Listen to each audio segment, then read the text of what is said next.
All right, welcome to another installment of Saturday Smackdown. I was going to bring up how a lot this week has a lot of things that were kind of similar to last week, or I guess were mentioned during the previous Saturday Smackdown. So I talked about how there was this insane person who runs a server where or I guess she gets upset over basically anything at all. And I said this person to me seemed like mentally stinted. Like you could, they're almost 30, and when my brother heard what they sounded like, he thought they were a little kid. Um, but anyways, with this individual, I have proof that when I joined a VC with her, I made a joke about how she had 1 million subscribers and she had this like big party that everybody went to. I didn't get an invite, and that's why I was upset with her. Um, and she initially says, "I know you're joking," laughs at it, and then within this same 20-minute conversation, backpedals to saying that I'm picking on her. And I think it's so humorous because when I was like kind of going through the list of different stuff people could actually accuse someone of messing with them with, I can't imagine any context where saying that someone has more subscribers than they actually do would be an insult. Like I'm good. This person was picking on me. How do you pick on you? He said I had 1 million subscribers. How is that an insult? So, to make a long story short, I was in the VC with this individual, and they were like, I guess there's two other mods in the server, and one of them limited her powers because he knows how much of a little kid she likes to act like, where she gets mad at somebody and tries to get rid of him. She's like, "Come Wednesday, I'm gonna ban him," referring to me. And I'm like, that's assuming I'm even still here by Wednesday. So while I'm in the middle of this VC, I get removed from the server by, I guess, the other mod that was there. And I'm just thinking to myself, I'm like, I was invited to this server by this bimbo who was and also I should mention that at one point during this call, she leaves the call so that's in her server to start DM calling me over and over again. I counted at least 9 times of having to keep declining the call because she kept calling back and forth. And it was really weird because it's like, why the hell would you want to have a private call with someone who you don't even like and who you are actively saying you can't wait to get rid of in your own server? But remember, when I say people on these websites act like there's something wrong with them, I know what I'm talking about. So that was I guess, interesting little experiment. Like I said, I'm really close to I remember one of my doctrines used to be that I didn't join people's servers. That's the reason why. They're too flaky and finicky, and they have this thing where if you don't just bend over and bow down to them, they treat you like garbage. So I'm definitely not going to be joining anyone else's private server for the time being, especially someone as mentally unstable as that. I have proof that she told one of the other mods to go to hell because he didn't save her while she was playing some video game. And it's like, someone like that, just I don't need to be around. There's just a lot of mental illness online. Also, just kind of going down the list, I had another conversation, another private call with someone about that romance stuff. And to my surprise, this person was actually sympathetic to me, and they listened and they didn't try to, do any weird character analysis. It was pretty nice. I wish that, more people were like that.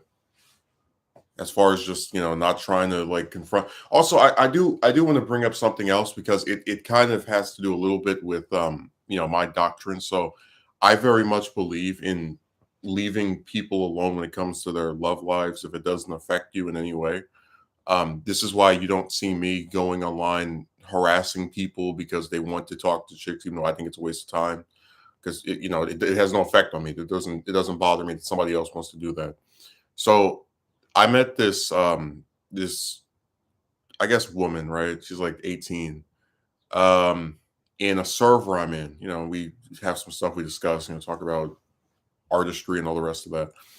And at one point, she mentions some stuff with one of her relatives. I'm not going to get into all of it, but basically, she herself, her stated position is that while she wouldn't mind having kids, it would only be from adoption, as she doesn't want to give birth. And she's like decided this is something she will never do. Now, of course, because I'm someone who couldn't care less about the love life of a person that I have no romantic interest in, I didn't say anything. I didn't make any comments. I didn't say, well, nothing. But if I was someone like a certain female that we've mentioned repeatedly on here, or some of these guys in my comment section, I would say, you're only 18, and do you know for sure that this is something you never want to do? And I'm willing to bet good money that you will, because I don't care if she doesn't want to have kids. That's her prerogative. Like I don't. It's not even remotely. It's crazy too, because even with the ones that I liked, when they would say they didn't want to have a family, I wouldn't sit there and try to argue them down. I would just kind of accept. All right, well, here's one less reason for me to be interested in you. Congratulations. I'm just saying. I just think it's funny how we preach acceptance while being met with intolerance. So you're supposed to you get critiqued and rebuked on everything you want to do, but you're supposed to accept everybody for how they are and respect their decision. Like that was what I thought was really funny, that I look at that person as another adult, regardless if they're barely one, they're still an adult who has made a decision that, I guess they might change their, like we could entertain that idea, but it doesn't matter. You know, I just thought that was a really like interesting contrast. Like I was thinking about, oh, if this was somebody else, they would try to get into a debate. Because I remember when I mentioned like, oh, I don't want to talk chicks anymore. You have a lot of people, um, including a few chicks, ironically enough, that will like sit here and try to argue you down about it. And it's always disgusting, because I mentioned before that when I had the one broad who said she was never going to talk to men anymore, or like rather try to date anyone again. I told her the only reason I'm arguing with you about it is because I like you in a romantic way. That's like that's my incentive for sitting here. The chicks that will argue with you about this romance stuff don't even want to be with you. So it's like what bearing does this have on them? They just want to hear themselves talk or type. At least I had a motive that made sense. They just sit there and want to argue with you just for fun. I'm like, no, I'm good. I don't want to have a romance debate.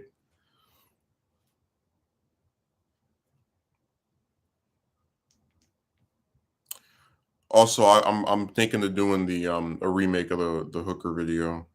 Um, if I do, I already explained it. It's going to be a very summarized expression of my views that's like more refined, because it's not a stream. I can actually write out what I have to say ahead of time. And the back half is going to be me responding to some of the goofier comments that people have been writing, because there have been a lot of them. But one of my favorite ones is from this one guy where he's like, let me see where that thing is. It was pretty weird. Well, it's not. I guess the biggest problem I have with it is that it's part of a continued trend I've noticed, where people they have opinions that are, I guess I should say, not well researched. Like they say things to you that you've already answered, and they think like you've never addressed it anywhere because they can't be bothered to go and look it up or see for themselves. Um, this guy writes, nothing wrong with them with hookers, but you should also have game, brother. Do you not want to have children? I mean, come on, regular women and hookers sleep with nearly the same amount of men. I'm just sitting there laughing because, like, if anyone remembers, midway through last week or at some point during last week, I put up the "What if I was a parent" video where I literally talked about wanting to have a family, but if you're unable to get a woman to reciprocate going on a date, you can pretty much kiss goodbye any dreams of anything of any larger scale with any of them, right? Um, which is why I just basically said to hell with it. But it's just really funny because it's like he can't if he had watched that or any stream where I've mentioned wanting that, he would know that it's never been about me not wanting a family. It's chicks that don't. And that's one of the points I bring up in the video that I've met multiple chicks who say they don't want to get married, they don't want to have kids. So it's like they literally are taking the one thing they have over hookers and throwing it off a damn cliff. Because if you get rid of that particular incentive to sit here and put up with your nebulous crap week after week, month after month, I have no incentive to talk to you over a hooker. So, they're the ones who are signing themselves away to be less than their counterpart that I can pay for anything with, whether that's a date or intercourse. I just thought that's like really funny. Do you not want yours? Like, it doesn't matter what I want. If they don't want it back, you're not going to get it. No, I'm gonna have real fun addressing those goofy comments. They really think I just sat here and I was like, "Mwahaha, I will make sure I never talk to regular women again." No, they don't reciprocate, and you get tired of getting nothing other than them running their mouths week after week, month after month. So you choose to pay someone, right, to engage in a um, explicit act with you that is going to do it, that you don't have to sit here and coerce and get caught up in all this crap with. Like, it's so much simpler and easier. I don't understand why they try to make it sound like, and that's why I said that it's as if a large part of them know that regular chicks are like, and I said before, the juice isn't worth the squeeze, that regular chicks don't offer anything that is worth doing all this stuff for. So if you feel like just saying, all right, forget it, I'm gonna go and talk to a hooker, it's like, yeah, that's a view you took because you kept dealing with regular chicks and getting the same results. I don't know, I'm just kind of soured on the whole thing. Like, I'm really, I have this one chick I talked to on what is it, on Piscord, and she's nice, attractive looking, whatever, and I was thinking to myself, isn't it sad how if this was maybe like 4, 5, 6 years ago, I'd be so excited to try and ask her out and message her and see how she's doing and blah blah blah blah blah, right? But like now, I don't even, I feel nothing because the impending road to doom. You're enacting a self-fulfilling prophecy. Yeah, I'm sure all those times I thought it would work before and it not working, that was just magic, huh? We already talked about that stupid phrase, like, oh, it's a self-fulfilling prophecy to have a guy that goes up and talks to chicks and believes that he has a chance with them get rejected, and then after a while he starts believing he doesn't have a chance with them, so he doesn't even bother. It's like, no, he just got sick of it. It's funny too because there's multiple things where like interactions since like I just said to hell with it, where I'll still go out and initiate something without it being explicitly romantic and it still goes nowhere. So it's like even with like just closing the book on it, the few times you dip your toe in the water, you still get bitten. Because like I said, this chick stuff is never ending. When you have a group of people that cannot be appeased or satisfied by damn near any man, which is why there's whole groups of guys that talk about how hard this woman stuff is, you're going to end up with these results.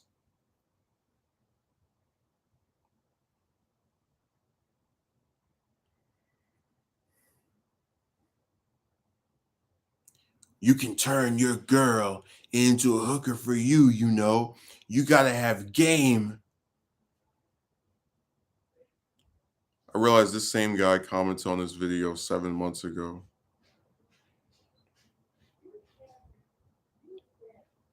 I was like, they really do it. They just have like one or two videos that they're in love with and infatuated with, and then they ignore everything else. That's why nobody's channel can get any bigger because people don't even engage with most of the like stuff. Like if they come to a bunch of streams, they don't come to any of the videos. If they come to a video, they don't write a comment, they don't hit the like button. It's all just spinning in the same circle of obscurity year after year. And then they're surprised when you don't feel like making, we've had this discussion before, but it's like you get what you gave. If you're not going to watch stuff and that somebody put effort into, then why should they even make it? Oh, because they feel passionate. It's like, man, come on. We all put stuff up on here to get attention, unless it's unlisted or private. That video's there so people can watch it.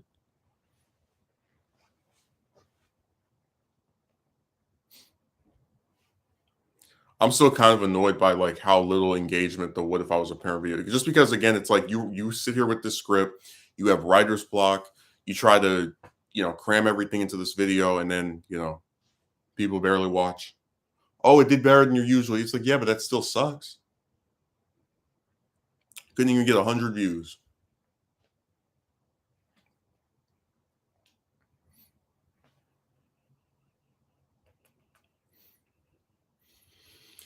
So I said that stuff is just really irritating. Just being a content creator is just annoying. Mm. Mm. Mm. Yeah, I'm already anticipating that person that likes to come and interrupt every stream I do. I can't do one stream on Saturday without them coming in here. They'll hear you talking to somebody for 2 hours and they don't even care. They just come in here. And it's weird too because what they're telling you isn't even important. Like, I'm going to okay, just leave. Like I don't need to announce where I'm going or if I'm leaving. If I just go, it's like I wouldn't even be as annoyed if they just would stop. Like it's every Saturday. Like if I go through and replay the last 5 or 6 streams, you can probably find it to where they've done that, where they just come and they're like, "Oh, I'm leaving." It's like just go. I don't need you to screw up the stream and do something weird. Like just disappear. Just hit the bricks. We're in the announcement era where everybody has to announce what they're doing to someone else, even if it inconveniences them.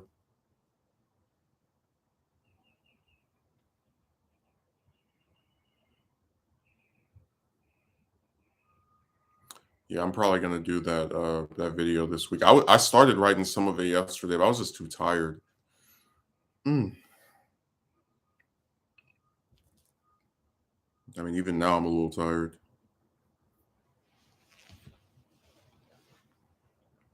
That whole saga with that broad on Piscord kind of burnt me out because it's just so interesting how they can like quickly. I said she's like mentally ill, but you should have seen it. She very quickly went from "oh hi" to "I'm if you're on Wednesday, I'm gonna ban him." It's like what the hell?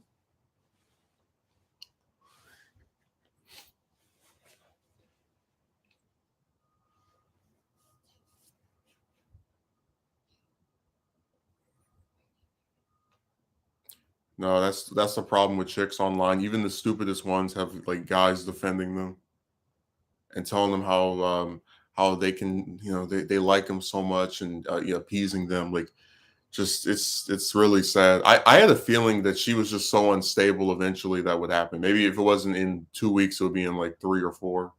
Because you can't be around someone, even if it's online, where every time you talk to them, you're afraid that oh, if I say this, they're gonna get pissed off and threaten me or scream or some other over dramatic interaction.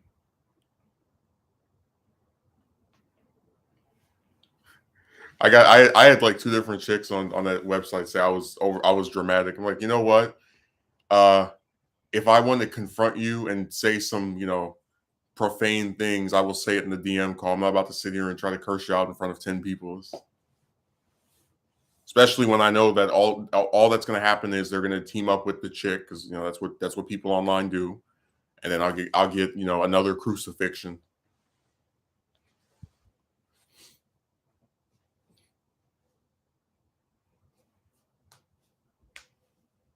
So one of the things we talked about was how there are people try to say that it's men who are shallow, like men are only interested in women for the way they look, right?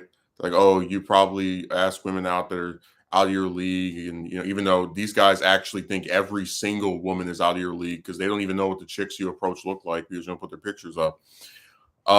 So it doesn't matter what they actually look like. They would just say that anyway to make themselves feel better about your circumstance. But besides the point, I spoke to a chick, and we have this recorded. This was back in October.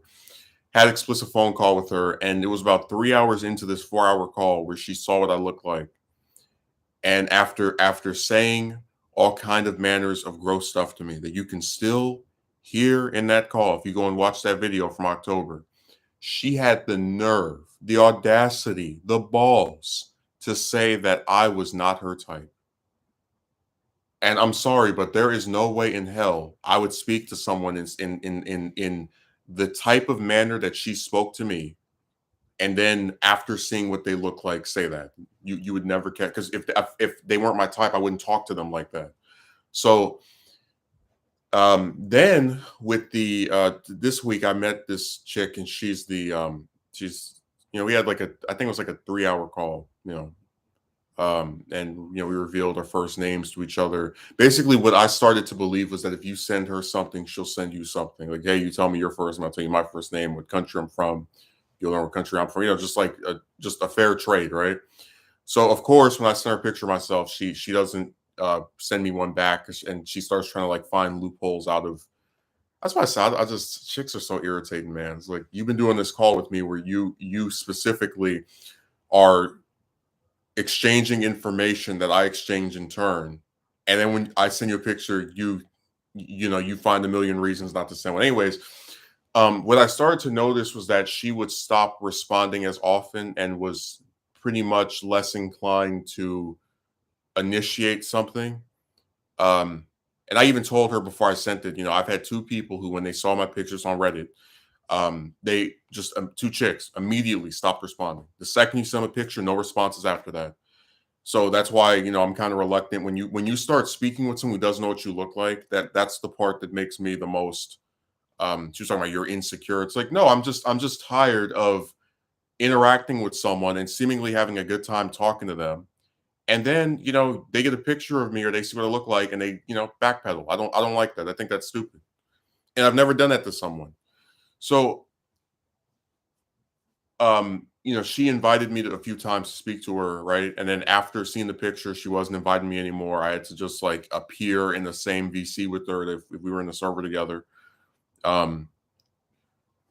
And she was. I told her that it was a joke yesterday, but like I said, I really wouldn't be surprised if I go a whole week on that site because she logs in every day and she has like the green phone thing where she just doesn't say anything unless I say something to her first. By the way, that's another thing we're going to get into as we progress with the stream. But I really wouldn't be shocked if you hear and see almost nothing from her after this, because that's what these people do. They're shallow. If you don't match whatever predetermined extremely handsome man they think you're supposed to be, they treat you like garbage. And don't ever let anyone online, whether you're a man or a woman, believe in this idea that chicks don't have a preference for what a man looks like, and that determines if they want to speak to him or not. Don't ever let anyone on here coerce you into believing that, oh, it's the men who are so concerned about appearance and women are so interested in personality. That's all baloney. I've never sat here and spoken to someone online, then, oh, they send me a picture of them. I never, not once. It's like, especially since you can just not date the damn person. Like, she said she wasn't interested in me, so why does it matter? Anyways, but getting into that thing of like, you always have to initiate a dialogue. So I mentioned that my best friend pissed me off, right, with his weird position about how good it is how he purposely doesn't try to know who actors are that star in stuff that he likes, and how he treats them like average, just like this really stupid, ignorant position, right? So I didn't call him yesterday, even though I'm supposed to usually call him on Friday. And I was thinking to myself, our arrangement is not that I call him on Friday. It's that we have a call on Friday. So he could have called me if he wanted to speak. But, I started getting flashbacks. Now, there was a guy did a video about it, and it was called it was called some of the effect of like man talks to me for a year and then sets lying world record. And it's like a picture of Hulk Hogan, like when he was one where he's normal, and then when he's a heel, baby face and heel. What I thought was really interesting about that guy is that after I did that video, a few months later, because that whole interaction was this guy was not sending me any messages, and I just all right, well if you're gonna ignore me, I'm just gonna unfriend you, right? And he tried to say, oh well, I thought you were busy and I didn't want to call you because I didn't want to disturb you or you were at work. And I thought to myself, I was like, I wouldn't be surprised if my friend is doing the exact same thing here, where there's this person who becomes so accustomed to the idea that you always call them that if they have to do something as minor as being the one that like initiates, that reaches out, right? That suddenly it's too much. Because I can guarantee you, I wouldn't be surprised if next week no call from him, if I don't call him, right? And the week after that, no call. Because these people have really gotten this thing in their head where if you have to always be the one to reach out to them, these one-sided relationships. I thought you were busy. That's why I didn't call. No, you didn't call me because you expect me to always call you. That's what that guy said, and that not my friend, this other that guy that I mentioned from last year. Yeah.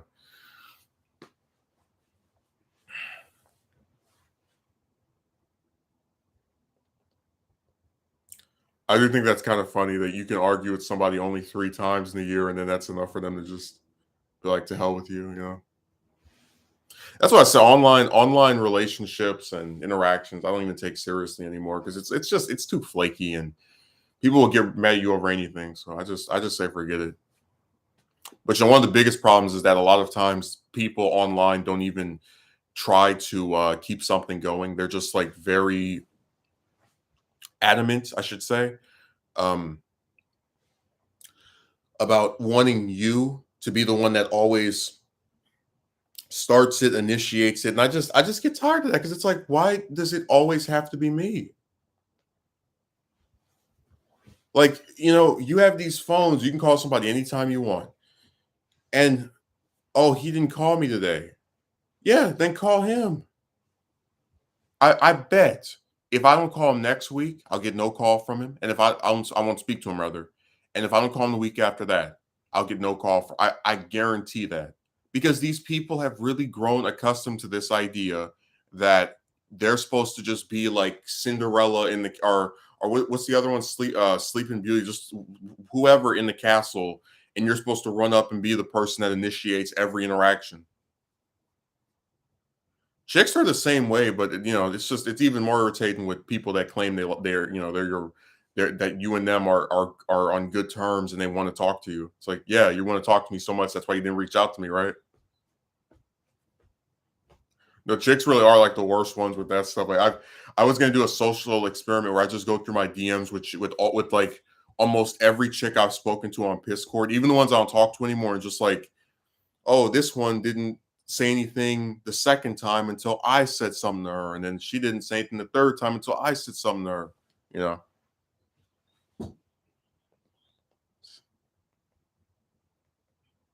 I'm still laughing at the one that was trying to tell me that I should only be able to message her once a week.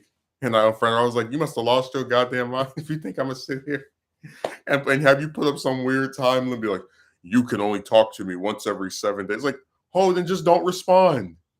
No, I told that bimbo where to go. And like I said, I don't have a problem with getting rid because they're not interesting. Like the only reason anybody hangs around the one that has that stupid server is because she's mentally ill, and they laugh at her extreme rage that she has over stuff. So she's basically the butt of all jokes in her own server. Because I've seen her rage over some games. It was funny, I admit. But when she starts raging at people and telling them to go to hell because they didn't save her in a game, that's the stuff I'm not here really interested in.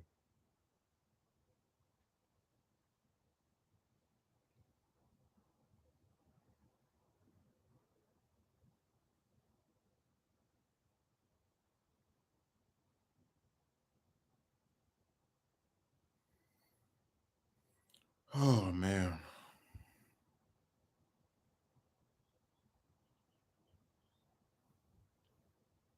Somebody go on this set. I feel so annoyed.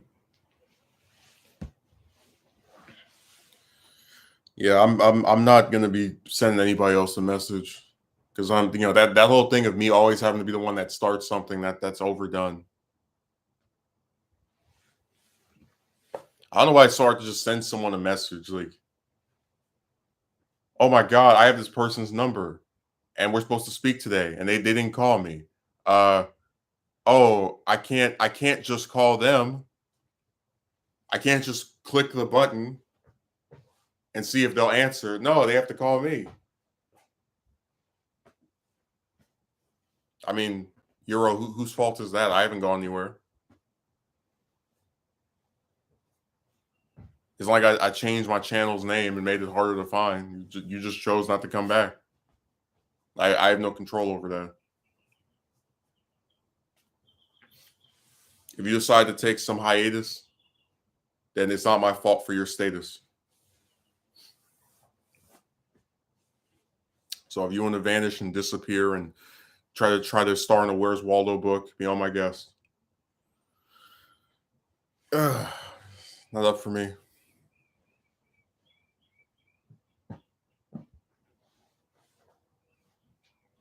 Some of those chicks are like that too. I had one of them. She didn't respond back to me for like 2 months.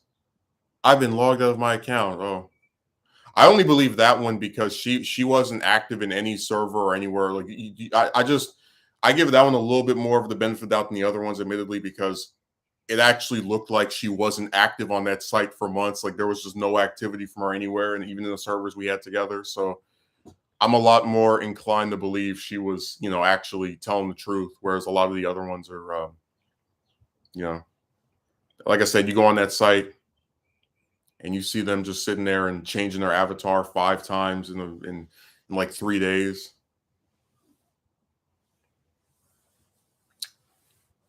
Listen, Euro, there's two things I don't like on this channel. Two things that we don't appreciate. I don't like it when people talk about Morbius because I'm really sick of that stupid vampire movie and Jared Leto sucking up all my subscribers to go watch his film over and over. But the other thing is I don't like when people talk about physical appearance type stuff. I don't like it when they discuss how pretty they don't think I am, how they don't like my dressing sense. So those two things I want you just to refrain from doing. See, at least if you go watch Morbius, right, and that's why you leave the stream abruptly, I have no control over that. I don't know what movie you're watching. I can assume it, but I don't know for sure. But let's keep the comments about the tire to a minimum. This isn't a fashion show. This isn't the male version of Victoria's Secret. We're just here to have a discussion about something. I mean, you can laugh, but I already looked, briefly glimpsed into the future. I know that you are planning on the next message you're going to type. Your sixth message today is going to be that Morbius releases on digital on May 19th. I already know that's the next thing you're going to write because you and these guys are so interested in that film. You're fixated on it. Every scene and every line, every actor. You've met the director before, I'm sure, but you got to relax. It's just a movie. Sometimes I think you people are paid by Sony to just come and promote their films.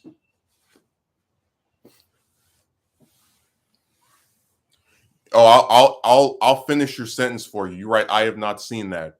You mean to write, I have not seen that today because you've been watching it at least 3 times every day since it was released on April 1st.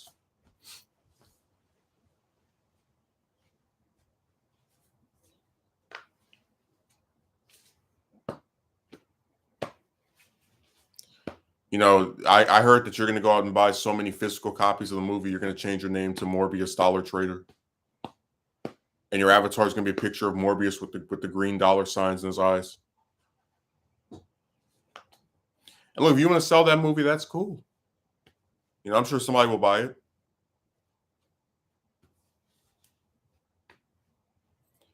Well, yeah, I thought you were part of the of the Morbius sweep. If you look up that hashtag on Twitter, there's a whole bunch of people.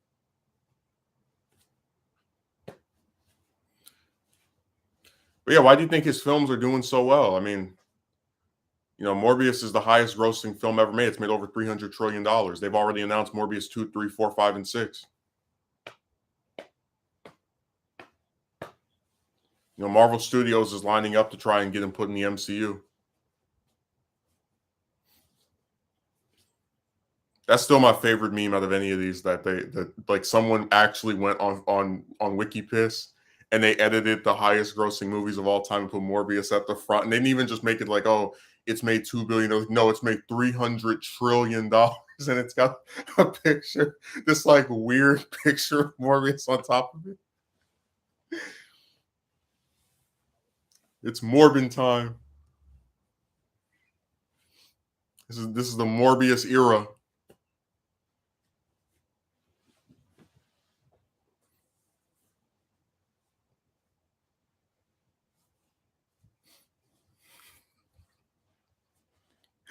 That's the word. That's like out of all the memes I've seen this year, that's the one I thought was all the stuff related to that movie, because it's all mocking how nobody wanted it, how it's just this thing that Sony made because they're like they have to make um licensed stuff with characters that nobody cares about.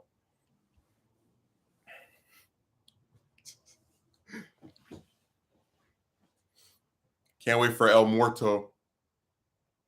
When I first saw that announced, I really thought it was a joke. It was like, there's no way Sony is going to make a movie on a character who's only like what, 2 issues. There's no way. And sure enough, when I went online and looked it up, it was confirmed.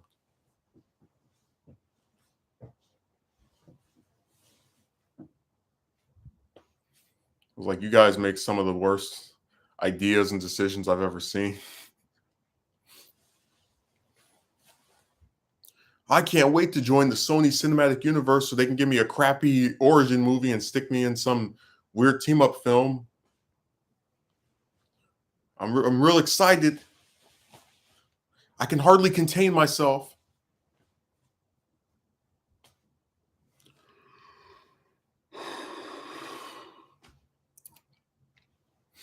Mm. This is the worst cinematic unit. Like I'd probably rather go watch The Mummy than watch Venom 2, and Morbius again. Or excuse me, I haven't seen more BS yet, so I'd still rather watch The Mummy than this, because at least that cinematic universe is canceled. They only got to make one crappy movie before before they snapped their fingers and did away with the whole thing.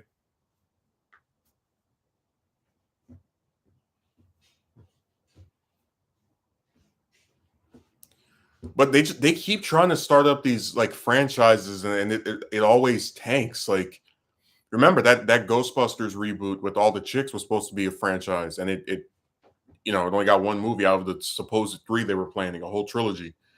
The Dark Universe, right? That was supposed to be a franchise. All these different horror, universal horror monsters, vampire, creature, Black Lagoon, the Mummy, Frankenstein, and it one movie, and then that's it.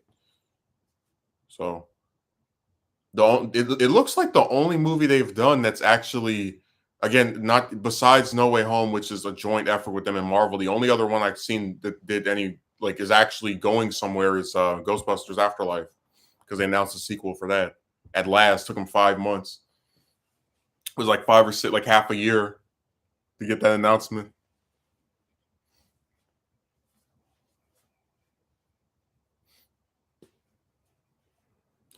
It's so crazy to think there were only 2 movies for like 20 something years, 25 years, right? And then one of the lead actors, Harold Ramis, dies, and all of a sudden they make a third one that has nothing to do with the first two. It's like, where was all of this speed and adrenaline and quickness when when the original cast was all still alive?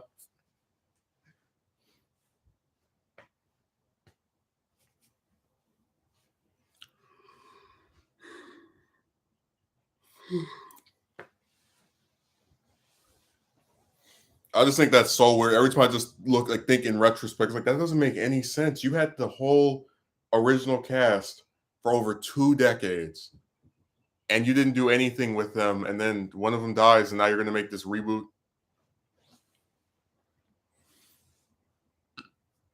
I just think that's weird. But then again, I'm just tired of reboots, so I guess that's the biggest issue.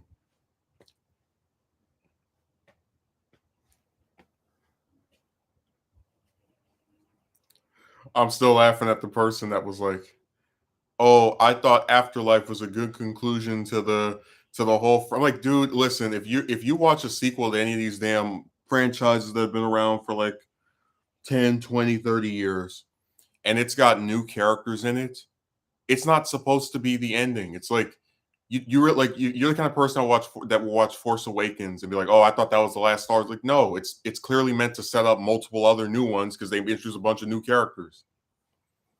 Anyone that believes that a series that has a supposed final installment where it's got like some new main character or new main characters or whatever, like the old cast taking the back seat, is out of their damn mind. It's like that's not how Hollywood works. They want new people to keep their crap going. So it's like, I thought that was hilarious. I thought this was a good ending. It's like, no, that was just the beginning. Now that Sony saw one of these work, they're going to try to make another 2 or 3 or 4.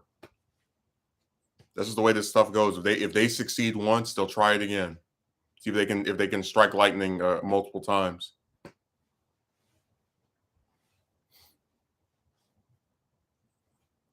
I mean, look at Jurassic Park. It's like, they're doing Dominion, right? The new movie. It's like Jurassic World was again meant to be the start of more movies. Like you don't introduce a new lead character or new lead characters in your supposed final installment. Doesn't work that way.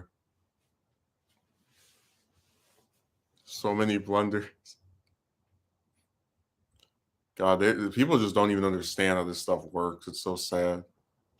It's like you want it to be the ending, you wanting it to be the conclusion, and it actually being the conclusion are two different things. Dropping names in your chat of red pill guru types. I won't let it happen again. Like I said, if you go to their chat, nobody's promoting me, nobody's mentioning me, so I feel like the same should befall them. If I don't get free advertising, neither do they. If I don't have people online acting as my billboards, they shouldn't be acting as they.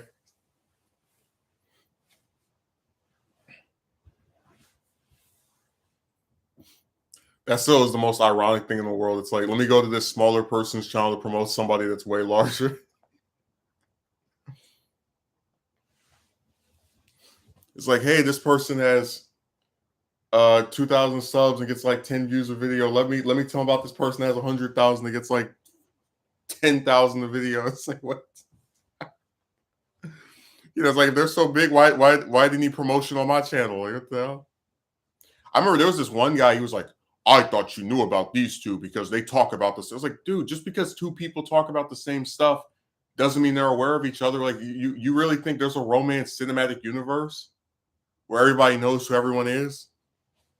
It's like, no, the content creators, at least some of them, don't act the same way that viewers do. They don't just go around looking for other people that talk about the same stuff or are perceived to discuss the same stuff. It's like, you gotta be really narrow-minded to believe that. Yeah, the RCU. The romance cinematic universe where all the different guys talk about this stuff, know each other, and they do crossovers.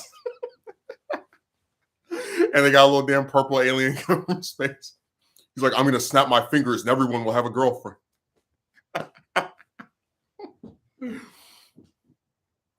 Yeah, invested marketing. I call it free advertising. Like they're not even getting paid to do this. They just come to channels like, have you heard about Butt Muncher 45's new video on women and why we shouldn't bother? It's like, no, I don't watch that person. I don't even know who they are.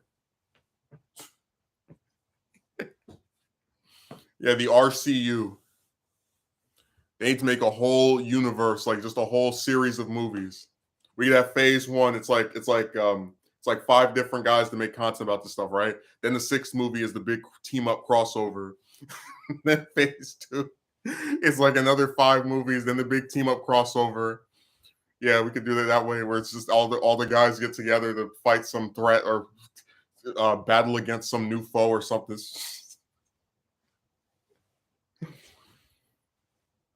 I mean, hell, I'm sure the RCU probably is going to be more successful than Sony's shared universe.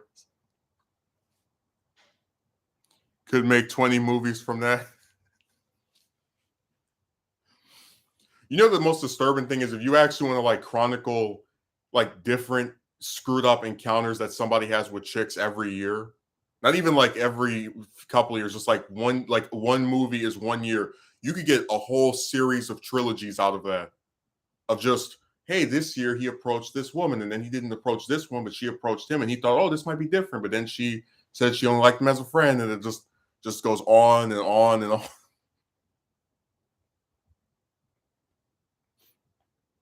You get a lot of mileage out of that.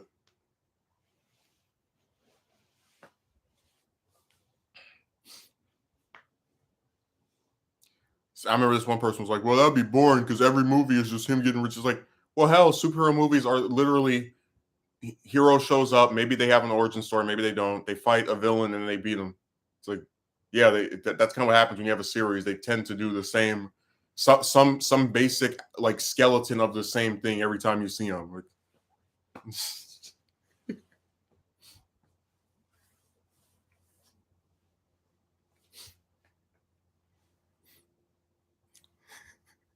20 movies from that.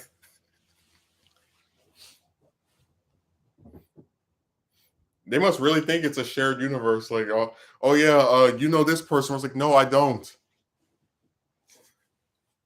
You know that person, right? No. Do you watch this person? No. I don't watch these people, and in some cases, I haven't even heard of these people. Did you see Butt Muncher 45's video about women? No, I didn't.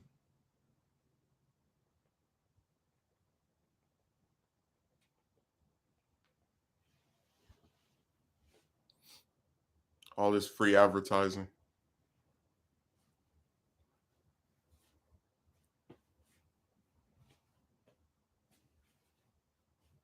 Did you see Overdose on Every Pill 69's video on how to get women to like you in 5 seconds? No, I didn't.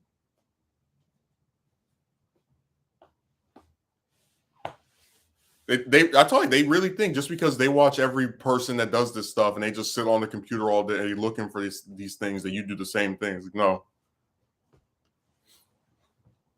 you'll talk about this for maybe like a few hours a week, right? Like maybe an hour, 2 hours. We're doing a stream, and then after that, whole bunch of other stuff. I might go and look at the news. Might watch a movie. Might go draw, write. There's all kind of other activities besides sitting here and watching these guys and looking for their stuff.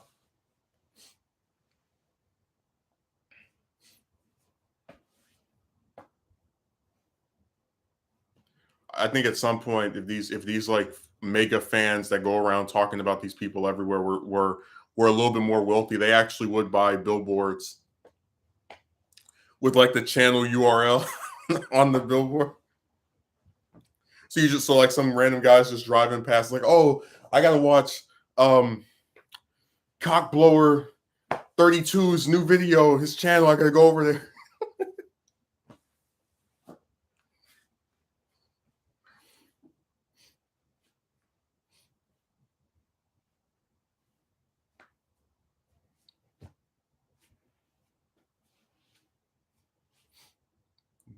So many for promotions and like I don't understand it. What do they get out of it? That's why I said it feels like a comic book because in Marvel and DC, you read a comic for one character and be like, oh, this one is not in town because he's having his own adventures in this other issue of this series you can pick up right now. It's like it really feels like the same thing. It's like, oh, did you see this other romance person's latest adventure? No, I didn't. It's like good for them. I hope they had fun. It's like congratulations.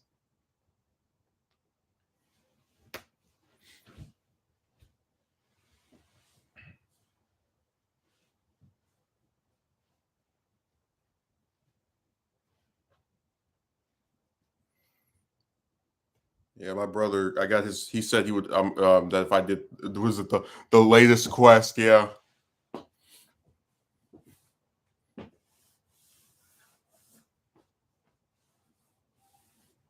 Did you see butt shaking times taken 666's new video on chicks? No, I didn't. I didn't. No. Get a woman to drop dead for you in 3 seconds. Like, okay, whatever. I remember I was always thinking of making that parody video. It's like, oh, if you want a woman to like you, just have to offer her the most free stuff. Because that's all it is. Just like all these guys come and tell you that you need to own this. Like, how are you gonna sit here and try to tell me that chicks aren't gold diggers, and then you're telling me to go and have excesses of wealth that most people don't even have anyway, including these chicks that you sit over here propping up.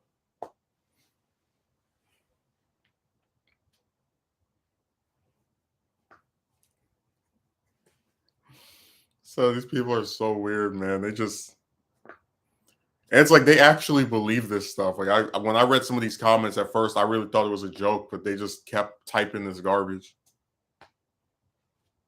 It's just my opinion. Well, your opinion is harassment. You just need hundreds of thousands, yeah. What does a woman need? Oh, just the triangle between her legs. She can live in a box, but you need to have hundreds of thousands to talk to her. Sounds very fair, huh?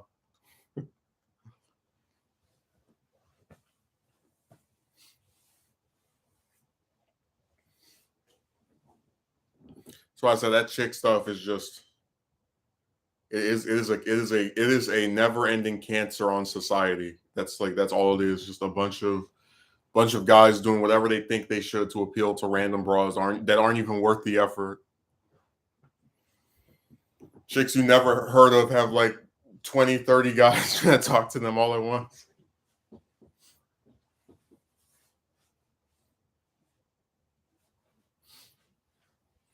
That's still my favorite thing, the external factors that nobody talks about, because if they admitted to this, it would be their way of conceding that they can't always blame you for if it doesn't work out. Like, you were supposed to be the guy out of these 30 that she's talking to who was going to sweep her off her feet. I'm like, how can you sweep somebody off their feet if they can't even respond to you ever?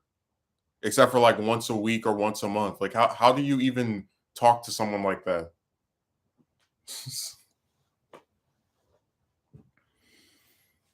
So I said that woman stuff is just people's brains go like that. They don't even try to think, you did this wrong and you did that wrong. Okay, okay, okay. It's always my fault. Every time.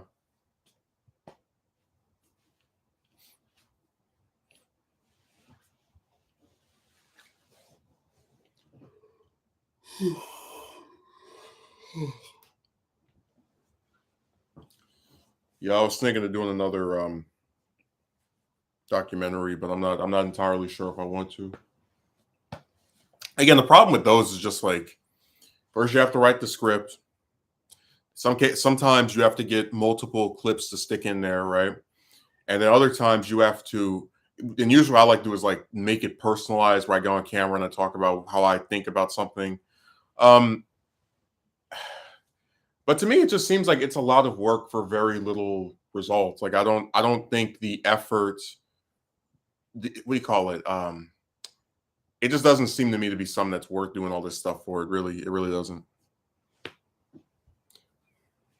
Yeah, just sweep her off her feet with a couple thousand. This woman that doesn't have a dollar in her pocket, just become a millionaire for her. Yeah, that's totally fair.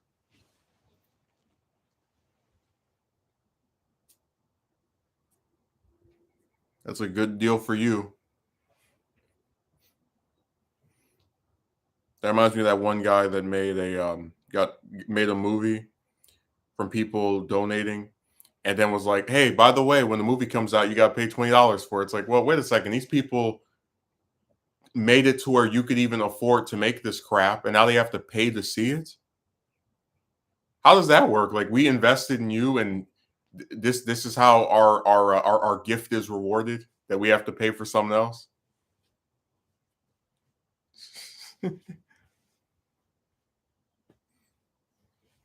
Oh, they don't like equality. They hate that. Because if things were equal, they would have to approach men. And we already said before that chicks don't even approach men that they think are attractive. So if you sit around waiting for them to say something, you might be collecting, you might be rotting before that happens.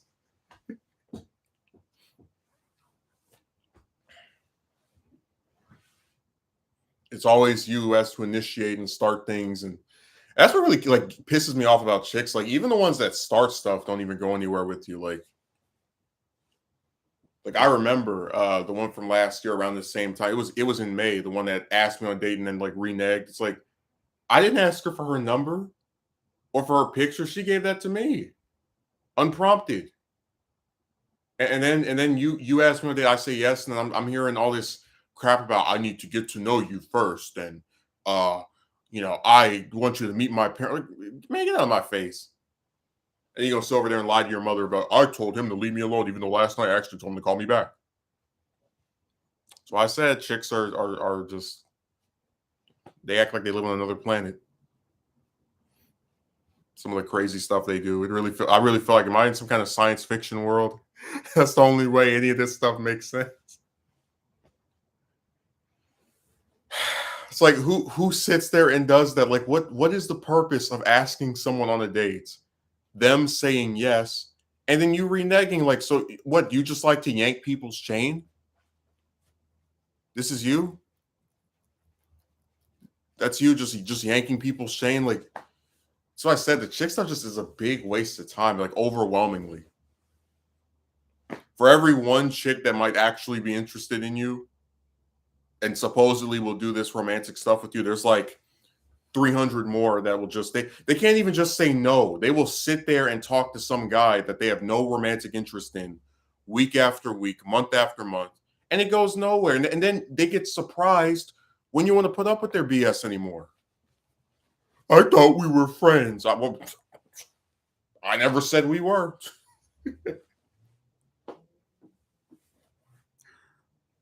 I don't like you that way. Why can't we just be friends?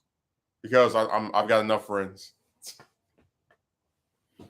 That's why I say it's always so ironic about the friend zone. It's like to go on a date with someone, at worst, you have to sit across from them at a restaurant or or buy them in a movie theater. And after the date is over, you never have to do it again. During the date, you don't have to kiss that person. You have to make out with them. You don't have to touch them in any specific type of way you don't want to. This one day thing, right, with almost no strings attached besides meeting a person somewhere and possibly having a good time, is so much more like of a hindrance to them. Like they can't do it, but then they want you to sit there and talk to them forever as their friend. You got to speak to this heifer for the next 6 months or a year because you're her friend. It's like, man, get out of my face. I'm just saying, if you really think about it, you could make the argument that being friend zoned by one of them is like a bigger commitment to that woman than going on a date. Because if you don't like the date, never do it again. You can sign a contract, you can just walk away. And they want to have thousands of orbiters, yeah. Gotta get that ego boost.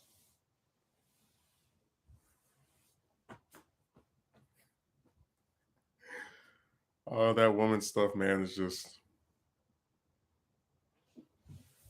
terrible.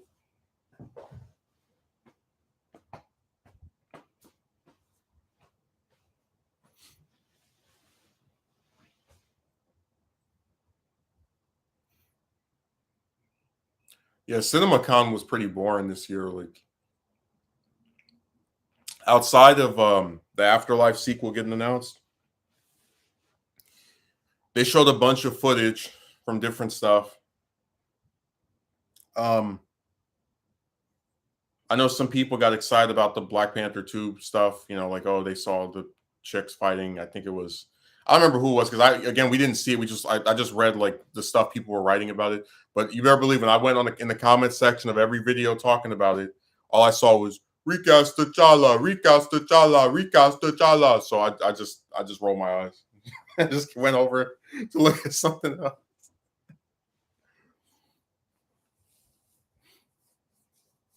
That's so crazy how like it's as though every one of these movies, no one even cares about the actual movie itself anymore. It's just some kind of like weird thing with an actor. Like I look at stuff for the Flash, right? I was excited for that because Michael Keaton come back as Batman for the first time in 30 years. Um, and the return of Zod and Fedor for Man of Steel, and Zod's one of my favorite villains in any of these comic book films. And I go into the comment section, and all I see is Ezra Miller getting recasted? How are Warner Brothers going to promote this movie without acknowledging what Ezra Miller has been just like, damn, like I can't enjoy anything anymore. It's bad enough the movie's been delayed like 5 or 6 times. Now we have this lead actor who wants to be a thug and threaten to kill people, all this other crazy stuff. He just can't win. This was supposed to be an exciting, fun movie, the multiverse, seeing like different incarnations of various and like he ruined it. The Flash's first movie ever, and it's all covered in the controversy of him trying to fight people and getting the battles at stores or whatever. Not stores, at like the bar.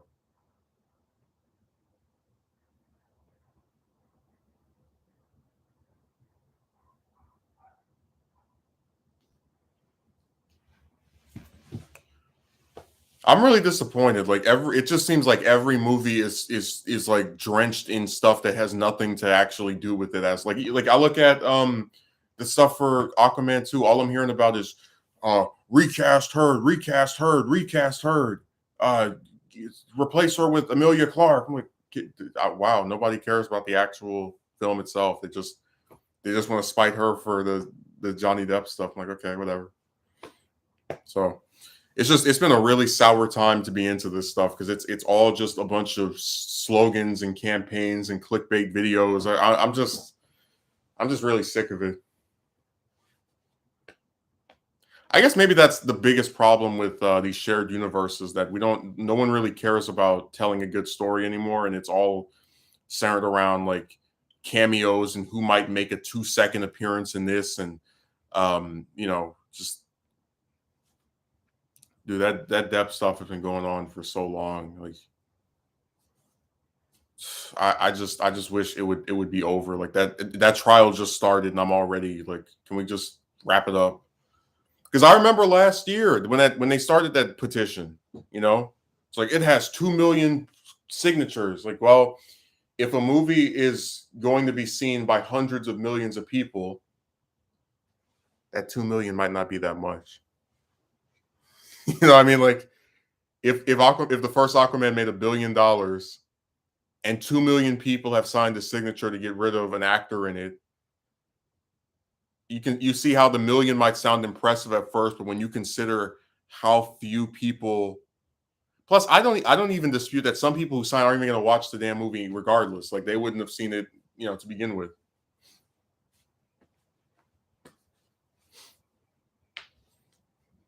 No, the depth stuff is just all kinds of levels of bad. Like I can't even watch anything without going like on. I woke up one day and it was on the news. They were showing like parts of the trial. I feel like I was watching C-SPAN.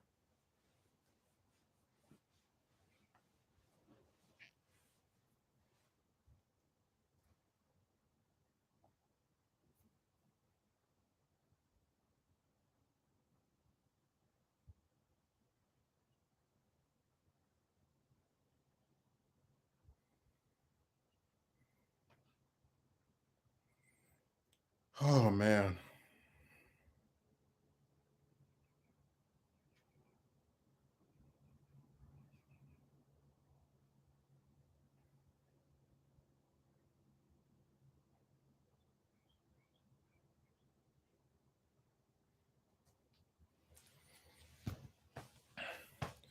No, the era of actually being excited for this stuff to come out is over. It's just a bunch of clickbait and arguments and people trying to attack somebody else because they perceive them to not have the stuff that I'm good. This too much weird stuff is going on. It's really crazy too, because it's like, why do they just sit here and argue over things? It's like, who cares, you know? Like, okay, you want people to sign your petition. Do you have to post it every single time someone talks about this stuff? Whatever, whatever. But yeah, the three of them, I'd still say Flash is the one I'm looking forward to the most, even though I am sick of hearing about Miller over and over and over again.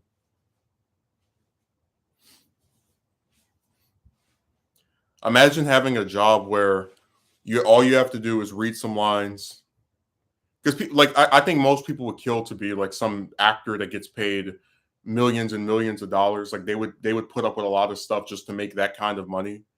And all you have to do after you film this movie is just maybe at worst talk to some reporters about it, sound enthused to be in something like this. And instead of just sitting back, not saying anything, or rather, not even just not saying anything, but like just not getting into any type of, conflict, because it's so easy to not like the stuff he's getting into. It's like, how is it even possible? Who just hangs out at bars and gets in the fights?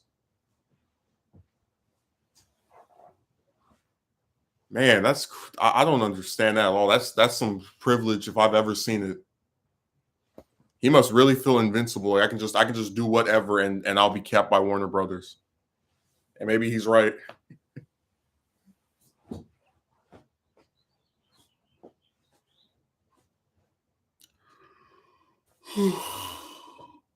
Mm.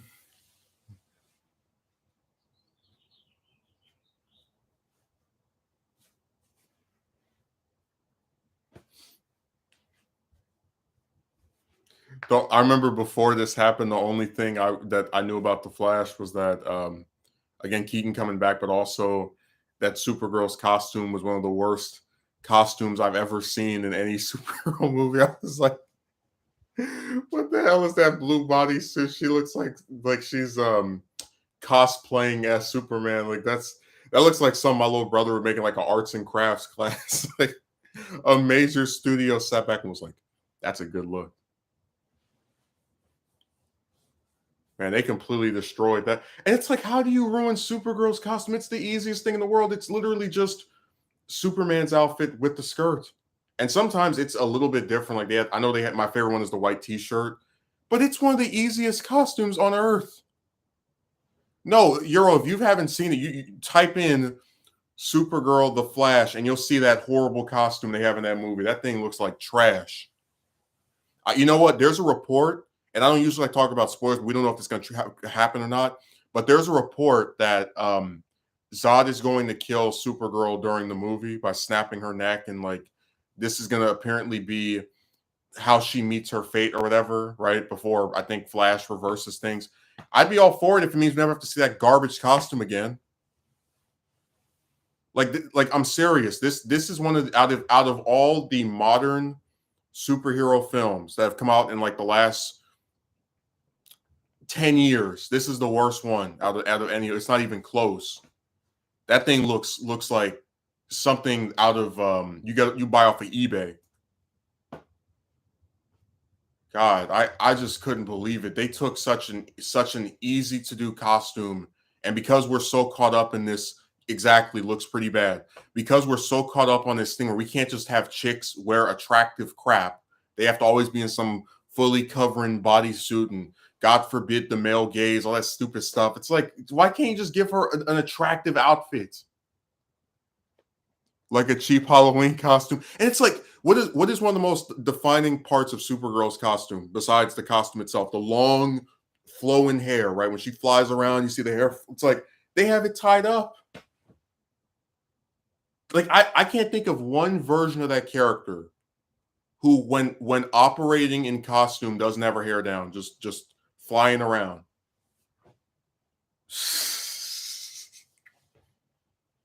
Telling you, man, DC is just they are really trying to destroy that character, and they're doing a good job.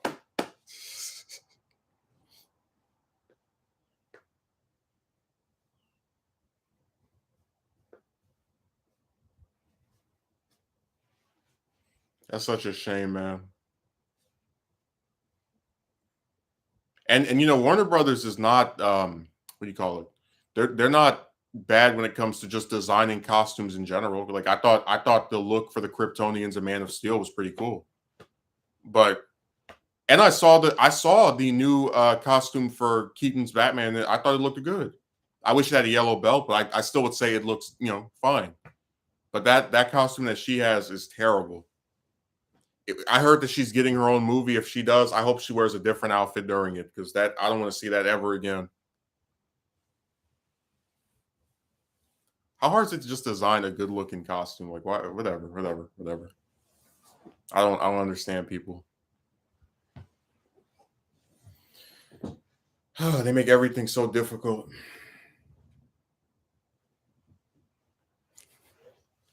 I want Zod to take her out so we don't have to see that costume ever again. It's like you cast an attractive woman as Supergirl, conventionally attractive, whatever, and then you tie her hair up and you put her in some outfit where we can't see anything. Like I'm not even joking. If I take my gloves off, you can see more of me than you can see of her.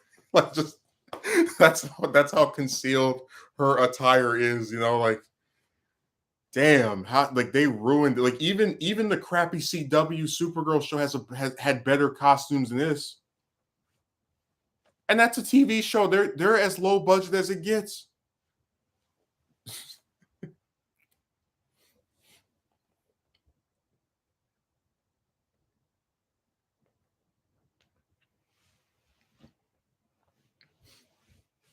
No, I hope when Zod shows up, he takes care of business.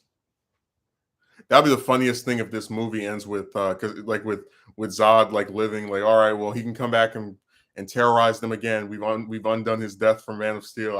I would laugh so hard and be happy too.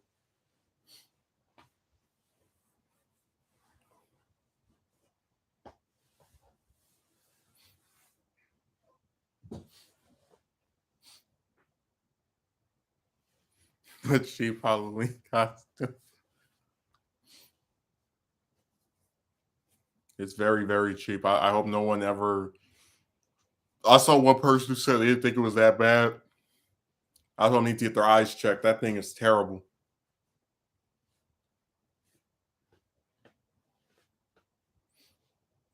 And it's like grown adults made that.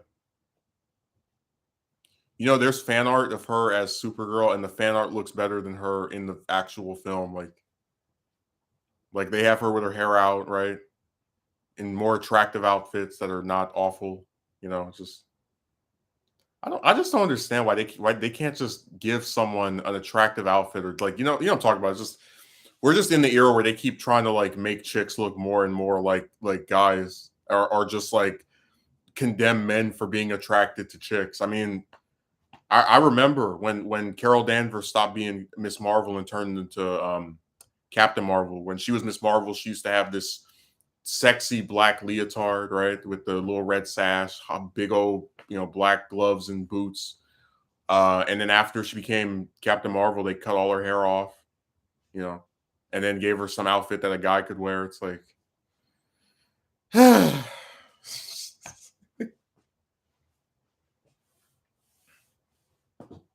they won't let us look at anything.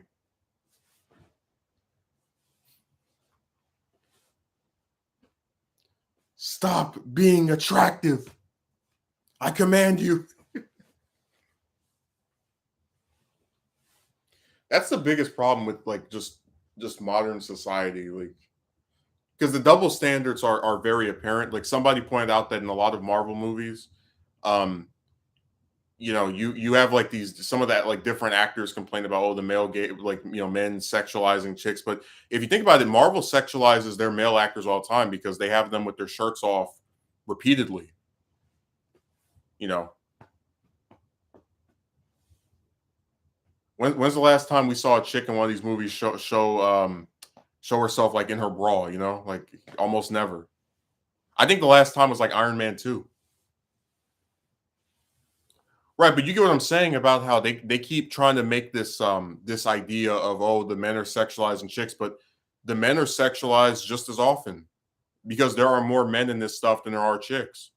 And a lot of those men happen to have their shirt off throughout some part of the movie, you know?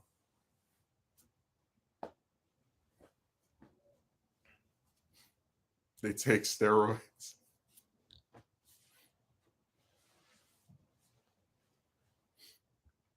I'm just saying, every time I hear about the, old men sexualized chicks, I'm like, you really think chicks just sit around and they're like, if I oh, this man that I find hot, I want to, when I see him in person, I'm not going to try to have intercourse with him. I'm going to hold his hand and we're going to talk to each other and have a good dialogue and get to know each other as people and understand. It's like, get out of my face. Chicks are just, they're like, I'm so tired of people pretending that chicks don't have like the same type of desires for men that men have. It's like, it's so weird. Like these, they make that's why somebody who used to make romance content said people treat chicks like nuns, like they don't have any kind of drive to do any romantic or explicitly graphic, stuff with men. Like, give me a break.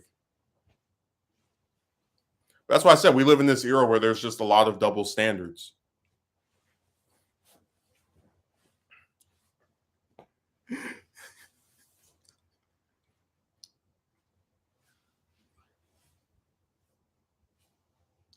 No, the other funny part is that it's so apparent too. Well, if you go on somewhere like, let's say, Instagram or I guess Twitter as well, you could like just type in any of these Marvel actors' names, especially the big ones, right? Like type in Holland's name, type in RDJ, type in Hemsworth, Evans, right? And you'll see where there's some girl, it could be a woman or it could be some teenage girl who's talking about, oh my God, he's so hot. And if I, clearly expressing their romantic desire for this man that they've never even met before. And it's like, don't when I see that, look, I don't have a problem with it, but don't try to sit here and spin this narrative that chicks care so much about personality and it's only give me a break. It definitely is an open secret, but it's very disturbing that people try to prop them up as supposedly being the gender that cares about more than looks. No, they don't. The only thing they might be considered to care about more than appearance is how much money or some other thing that doesn't describe you as a person you have, which is still not a positive trait at all. Because, like I said, if a man finds some woman that he thinks is hot, he's not going to wonder, oh, how rich is she? It never comes up. You'll date a broad, a dollar in her pocket in a second if you think she's attractive. And I don't even think that's a bad thing to do. If you like someone, why should it matter how much they make or earn? But it's like, that's why I said chicks are a lot more picky and a lot more ridiculous than men are when it comes to standards. Because men don't sit over there telling a woman that they won't date her because she's only 5'3" or too short or whatever. They won't sit there and tell a woman that they won't date her because she doesn't have $1,000,000 or 100,000. It's like they don't do this stuff. It's all one sided. It's always that this is a thing that's known to be done by chicks. Hell, there's a bunch of men that date chicks that are overweight, let alone ones that don't exercise. Like, it's just so weird. Pretty much in every way, when it comes to romantic reciprocation, it's much easier for men to like a woman than the other way around. Because we just by default don't have standards that are, we don't believe in this idea that there's this perfect chick that's going to show up and sweep us off our feet and suddenly be so amazing. So we tend to just be fine with whatever comes our way in a lot of cases. The thirst is strong.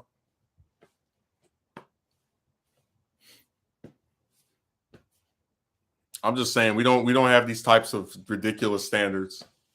Maybe some do, but not enough.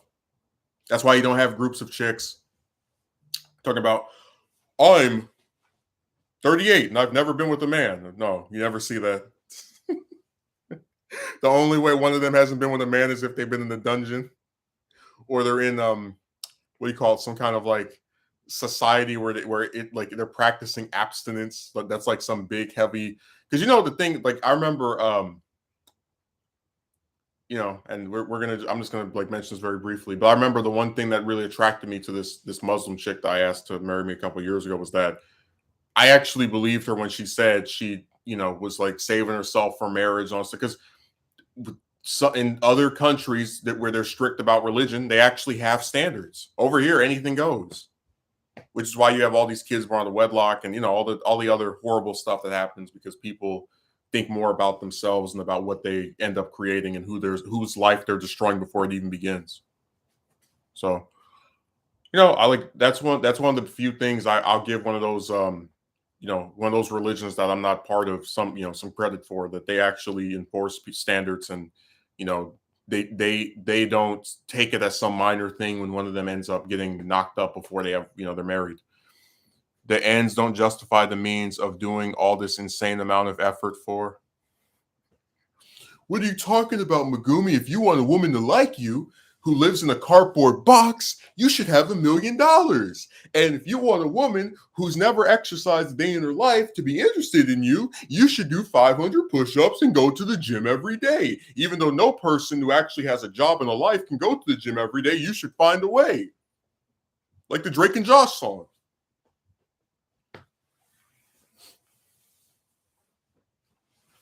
And if you want to date a woman that nobody ever heard of, you got to have 100,000 subscribers. But trust me, she'll totally like you for who you are and not the amount of fame you can bring her after she only shows interest in you after you get this ridiculous amount of subs that most people don't have. And if you want to date a woman who doesn't even have a bicycle, you need to have a Lamborghini. And trust me, she'll totally like you for who you are, even though she only showed interest in you after you got this specific type of car.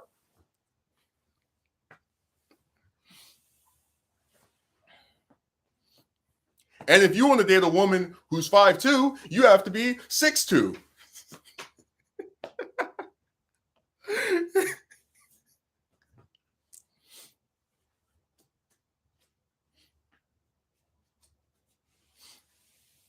Let me think of another one.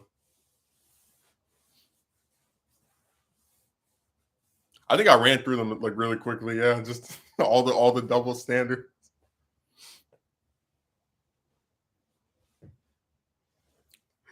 Dude, that's why I said no, this stuff is always going to be your fault. It doesn't matter what you do; these people will find a way to blame you.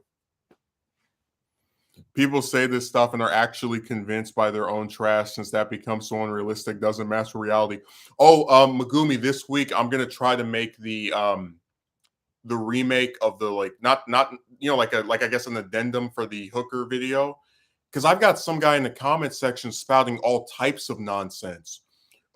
Nothing wrong with hookers, but you gotta have game. Don't you want children?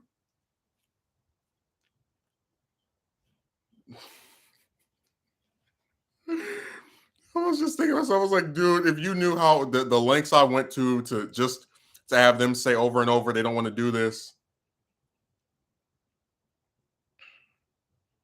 You got just have game, and then chicks magically like you. You can make them like you if you just have game, yeah. Even though she might be talking to 10, 15, 20, or 30 other men, if you just have game, she'll like you, yeah.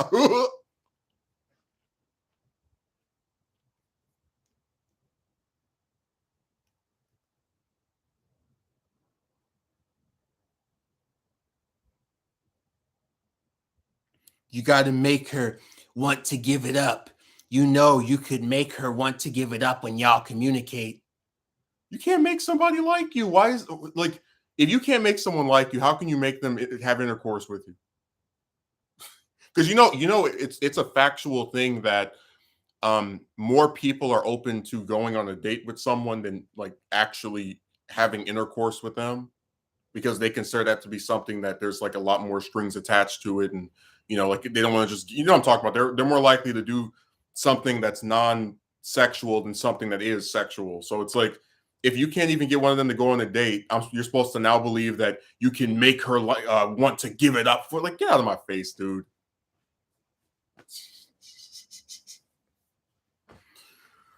Oh, these guys. Here's some crazy boys.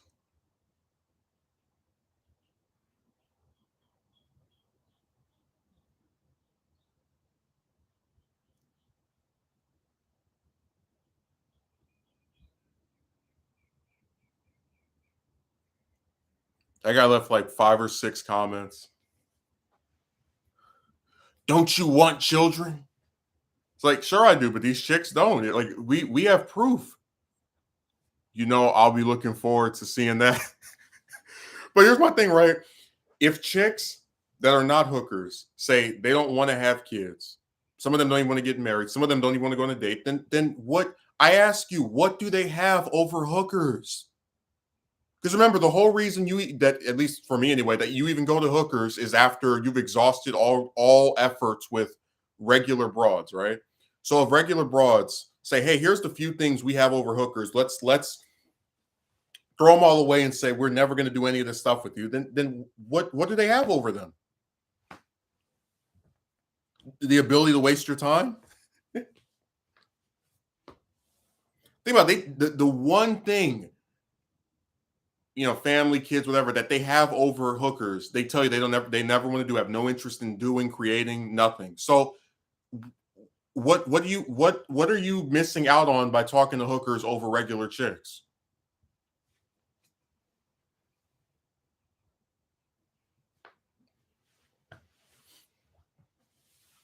That's why I said that woman stuff, man. Gotta have game, game, game. What really like pisses me off though? You have these chicks. We've been over this before, and we even have proof that will sit here and have these hours long calls with you, right? Where it's just you and them. It's not like you're in some big group. It's just you and them. You by yourself with this chick, and they will speak to you for that damn long, and sometimes they'll even talk to you again for weeks or months, and you don't have game because they don't like you back. Yes, hours long calls, but remember, you don't have game. They do that with just about anybody, huh? It's like they're trying to prevent you from getting what you want and to only participate in this cycle or saga. Yep. Ella, I need a phone card. Running up those minutes. Oh, I don't talk to him on the phone. I talk to him on it'll be like either Skype or Piscord. I'm not about to waste my minutes talking to someone like that. The only one out of any of these online chicks that I spoke to on my actual phone was the one that asked me on a date because she gave me her number and I thought, oh, maybe this might be different. And then you got stabbed right in the chest.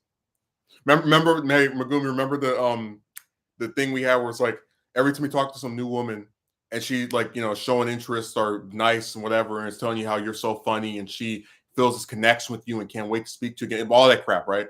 You start thinking, oh, maybe this might be different, and like there's a new window opening up, and you remember all the past times and stuff has happened, but you're gonna maybe try to give it one more chance, and then right when your guard is down, right there, and all the same usual BS starts up again, and the only person that you feel like blaming is yourself for not noticing the pattern.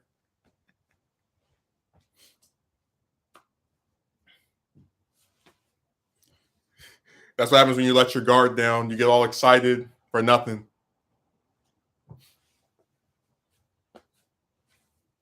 Oh, Euro, before you came, or excuse me, Bagumi, before you came, Euro said he's gonna gift you a free digital copy of Morbius, which is going to be released on May 19th for all home media, so you can watch it whenever you want. So that'll be one of two videos you're excited for this month: the new the remake of that Hooker video, and the digital release of Morbius. So you can see it again at home. You don't have to go to the theater anymore. You can see it at least 3 times a day for the next few years until Morbius 2 comes out.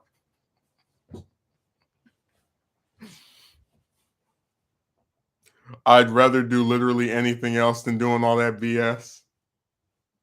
Well, remember I told you that they want you to speak to these bastards, in some cases for hours, while also living your own life and doing things that are specifically designed to appeal to chicks, like going to the gym for every day, as one person said, or doing 500 push-ups every day, or and it's like, who has the time to do all this stuff for people that, remember, at any turn in which way, can reject you, can say, hey, person that spent 3 years trying to get this car so I can impress him, it didn't work, I don't like you. It's like, well, then you just bought this car for nothing. Not this movie again. We're watching Morbius be more appealing than talking to random chicks. Listen, I would rather watch I'll put you like this. I would rather watch I was gonna say any, but then I remembered Captain Marvel. With the exception of Captain Marvel, I would rather watch any superhero film that's come out in the last 3 years than talk to these random chicks that waste my time, including more BS. But if it's Captain Marvel, I'd rather talk to I don't ever want to see that movie. So that might be the one where I'm like, all right, no, sorry, get out. Like,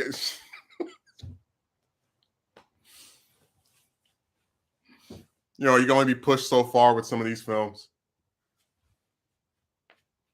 Yeah, more BS. That's why it came out on April 1st. Somebody on Twitter, and I didn't get their name. They made a fake post because there's like a meme on Twitter that this movie is like made 300 trillion and all the other fake crap. But there's a joke they had where they said this is a Sony leak and we've got Sony's 10-year plan, and it's like because Sony announced a movie called El Muerto, and it's about this stupid wrestler character that nobody cares about because Sony's just trying to make movies about any dumb thing. But after El Muerto, they're going to make Morbius 2, Morbius Returns, then Morbius 3, Morbius, and then Morbius 4, Forbius, then Morbius 5, Staying Alive, then Madam Web, then Craven the Hunter, then the J. Jonah Jameson movie. And I told this guy on Discord that Morbius 5, Staying Alive is going to be a Bee Gees crossover. Like Morbius is walking down the street. Dun, dun, dun, dun, dun, dun, dun, dun, dun, dun, dun, dun.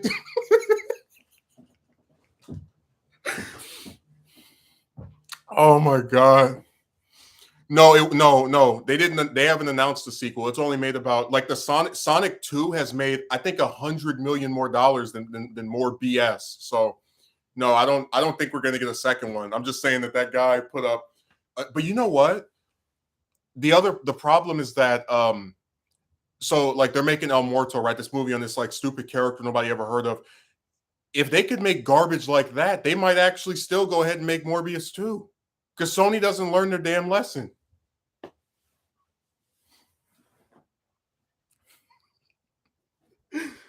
I'm still surprised it even made almost 150 million. Like who went to see that? Like nobody I know went to see it, talked about it. I don't understand that at all. I was shocked. I was like, I didn't even think that movie made $200, let alone 145 million. Oh my god.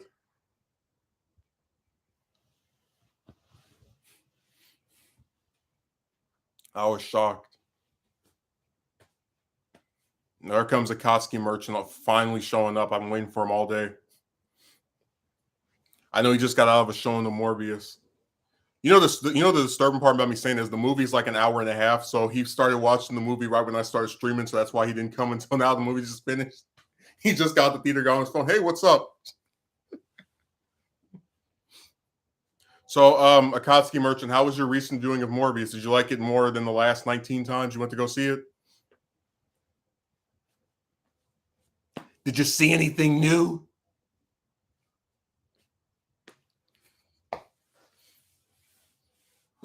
On Twitter they had Raimi for Spider-Man 4 like trending. I was like, if they actually make that will be the first movie I see in theaters more than twice. Like they had some guy that went to go see No Way Home. I think it was like 292 times in Florida. I was like, man, I actually might go to see a Raimi fourth film. Like, definitely more than twice. That'll be the first time that ever happened. It's still garbage. Don't worry, when they put out the director's cut with all those deleted scenes, I'm sure it'll be 20% better. You know what still gets me? They had those pricks on. I don't know if it was IMDb themselves, but it was someone, whoever it was, some douchebag put on the Morbius like film page, right on IMDb, also starring Michael Keaton. He only shows up in that movie for 2 post-credit scenes that are short, and in one of them, I don't even think it's actually him. I think it's just a random guy in the vulture suit. I was like, that's your co-star who doesn't even show up until after the credits roll. It's like, get out of my face. I don't ever believe that.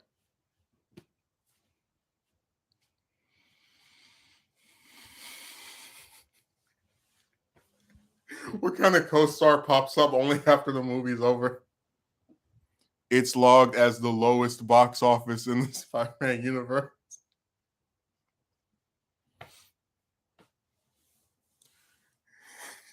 And I bet there's a big gap too, right? Because I remember TASM 2 is the lowest grossing film in like the whole series, like live action film, and that still made like 700 million. So it's like the highest, the lowest, and then all the way down there. That's Morbius.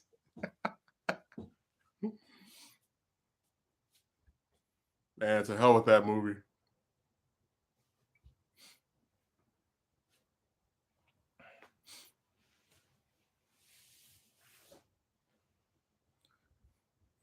No, I already know Akatsuki Merchant is really excited for this month because he's getting his Morbius digital release on May 19th.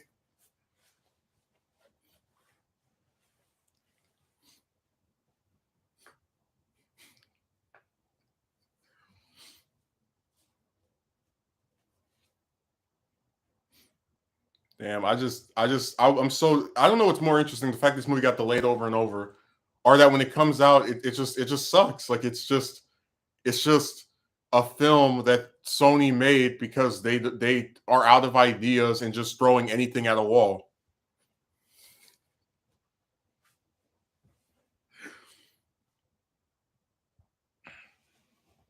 I just think that's so sad. Like this is Jared Leto's second attempt at doing a comic book movie, and I wouldn't be surprised if he just says, "Forget it."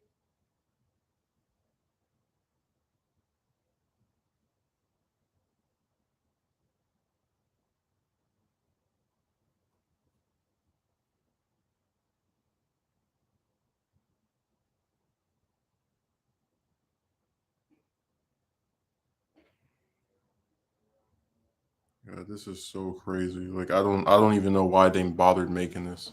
Well, we could have gotten a Storm movie, but oh well, Sony. I get no. You know what? Um, Maybe if you're talking about currently, we can't because 20th Century's been bought out by Marvel, and Marvel's redoing all the X-Men stuff. So we don't if we don't get any, like, basically X-Men's kind of in limbo right now is the way to put it. Apparently, Professor X is gonna be in Doctor Strange too. At least Patrick Stewart is going to be in it. We don't know if it's. I mean, I feel like it's very obviously him because he's in the wheelchair. But whatever, we'll see. No, the only X-Men that can get his own movies is Wolverine. That's the only one because that's the best X-Men of all of them. It's not even close.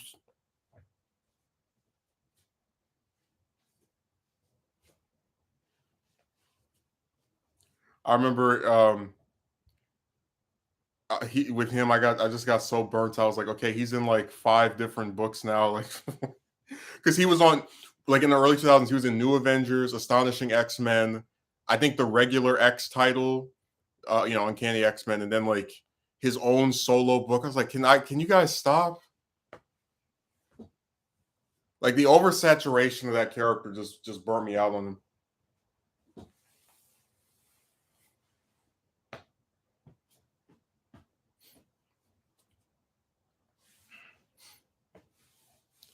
No, we're not getting the Storm movie until 2030 with that with that acquisition that they have.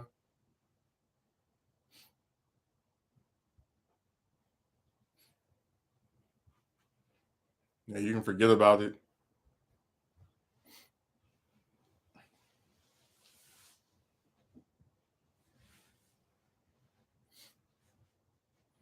You know, it's really interesting how you could make the argument that what's good putting it? I don't know, it just really sucks how the X-Men films treated Storm. Like she's a really interesting character, and then they barely give her anything to do in that stuff. But I guess you could say the same thing about anyone that's not part of the like big five or big six of that series.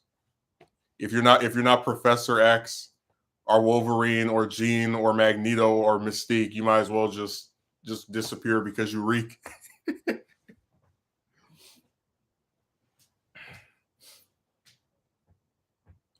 Nah, they act like the other characters don't even exist.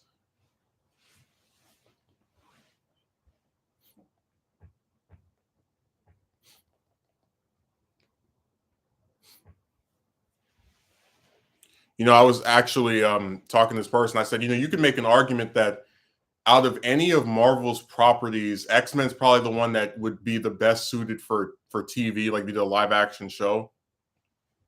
Because the thing is, Fantastic Four's got the same four members usually. Sometimes it changes. They might have She-Hulk, but generally it's the same four people, right? And even when it changes, it's just four people.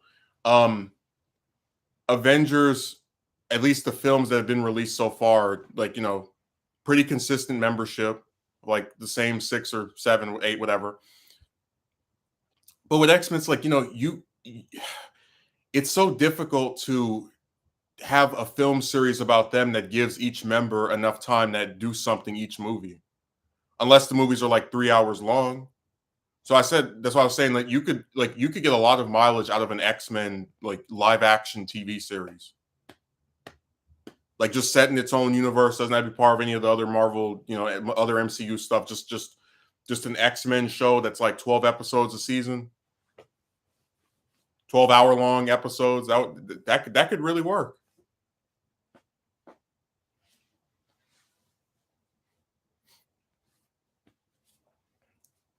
Hey, Megumi, why get a Storm movie when you can get a New Mutants movie? Why get a Green Goblin movie when you can get an El Muerto movie? Oh, these companies, I don't know what they're doing. They just like it just feels like they have a hat with a bunch of names and they're like any, mini, money. And then it's like, oh, random character I've never heard of before. Time for them to get their own film. Like, what is this? No, don't ever believe in Sony again. Like, people are saying they're excited for Into the Spider-Verse 2.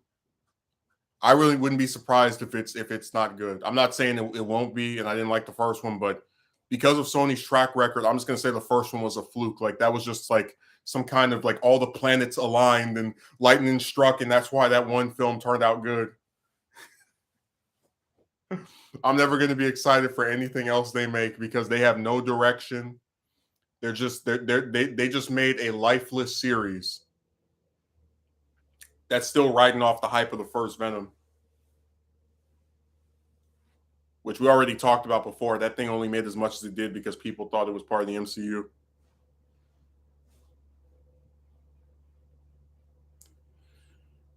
Oh, God. Sony.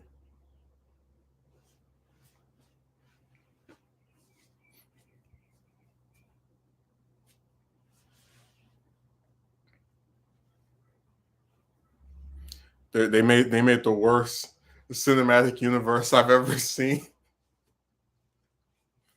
I'm serious. I would rather have had the Mummy make 800 million and then have Venom make like $2, and then we could have had a dark universe. Like I'd rather have the dark universe than this Spider-Man-less Spider-Man universe. I really would, because then we could get new versions of Dracula, a new creature from the Black Lagoon movie. We haven't had a new one of those in like 60 years. I'd be all up for seeing that. You know, they just want to milk these properties for every penny they're worth. Yeah, but it's like they said they're going to do a Madam Web movie. Who wants Madam Web to have her own movie? She can't even have her own damn comic.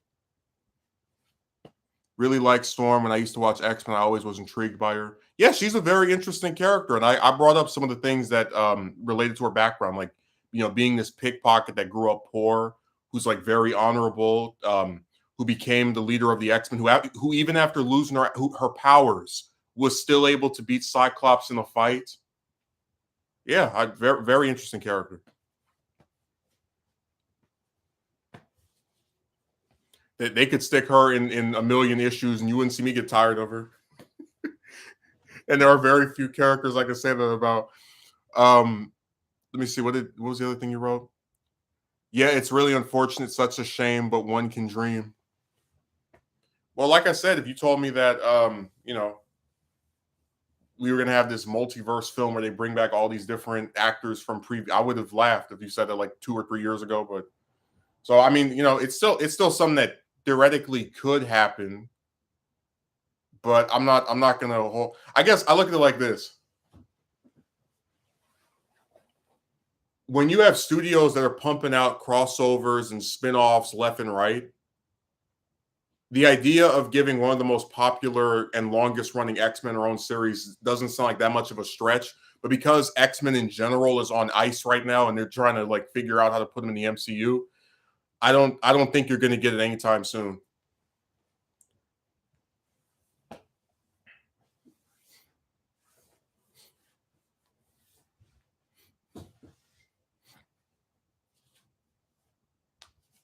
Yeah, they want to milk him for every cent, and they're finding out that Morbius isn't worth any cents. That's why they didn't announce the second one.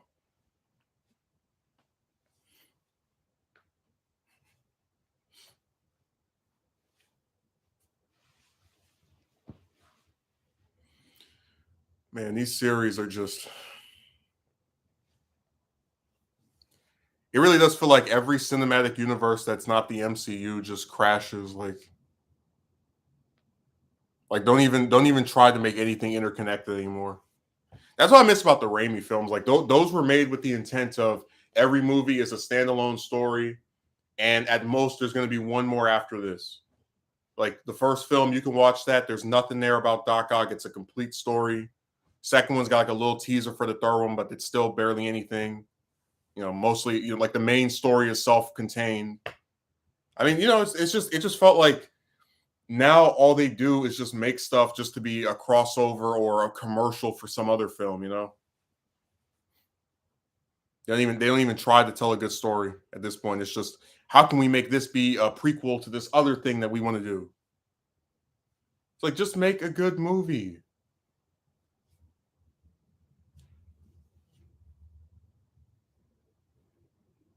Like what? I don't understand.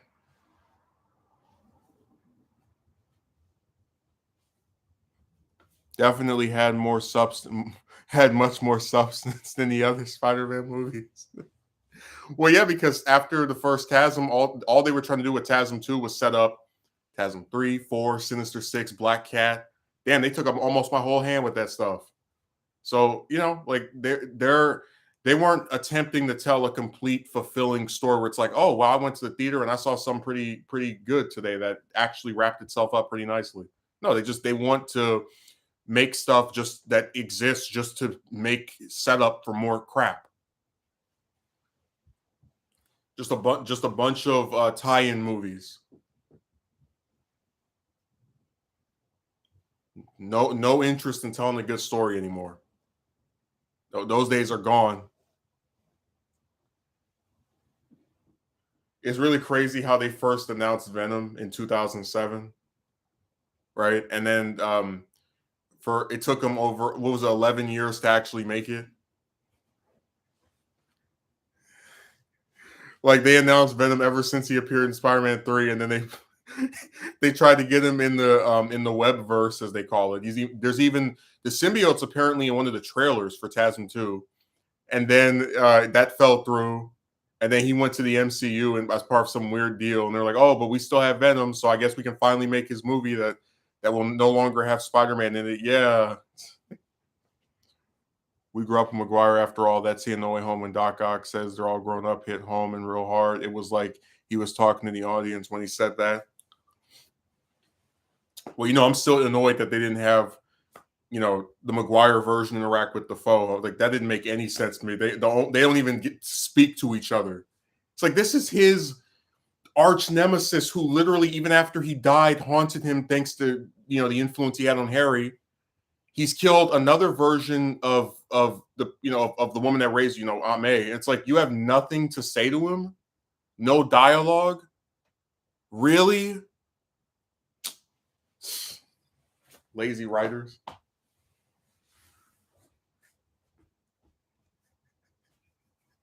And I'm still trying to figure out where Doc Ock went after he got shot out of the apartment. He's like, no, no, no, no, I'm just gonna vanish for the rest of the movie. Goodbye. For like 30 minutes.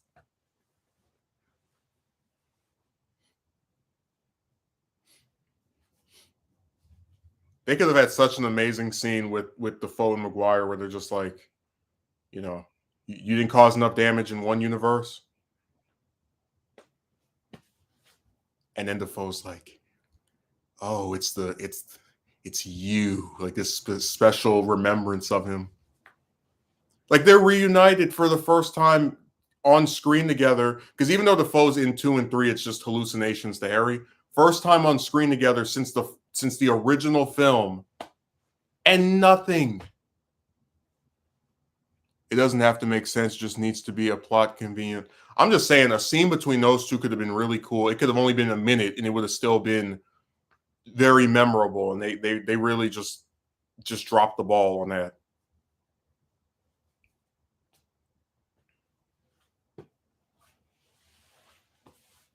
Imagine if when he sees the Maguire version, he's like, it's you.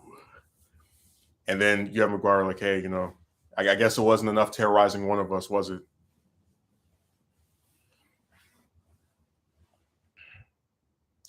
That's why I said No Way Home is just so many good character interactions we could have had, and they just botched it. And still an enjoyable film, still good, blah blah blah blah blah. I just think there's certain stuff they could have had in there that would have made it a lot better.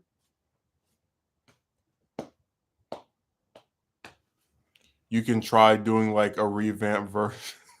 Yeah, where I like draw all the actors, like a little animated version of the movie where this stuff happens.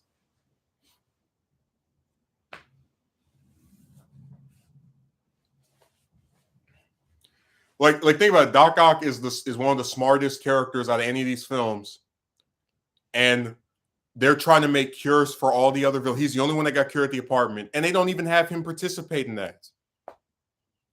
And the reason they did that because they wanted it to be like a big shock when he tricks Electro into thinking that he's one of his teammates, but he's like he tricks him into curing him. But I'm sorry, it would have been so cool to see him interact with the TASM version of Peter with the other two. God, such a wasted opportunity. Like what a versatile character and actor, and you don't even let them do anything other than sit around and have one cool fight on the bridge, and then just stand around and maybe say some stuff here and there, and it's like, damn, man.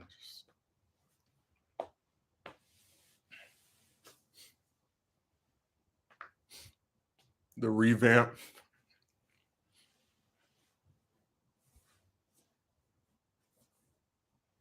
That's really crazy to think about.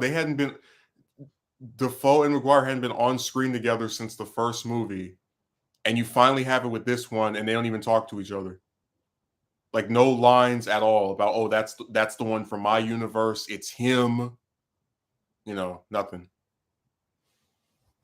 Because from what I'm aware of, I don't think the Maguire version ever directly addresses the fact that that's his god. Like I know he says like, "Oh, you've met some of our villain," but we don't know if he specifically knows that iteration of the Green Goblin is his until he sees him, all the way during the climactic showdown. By the way, people have been sucking that fight off so hard. It was so cool. It's like that was the shortest fight I've ever seen. 2 minutes, like less than 2 minutes.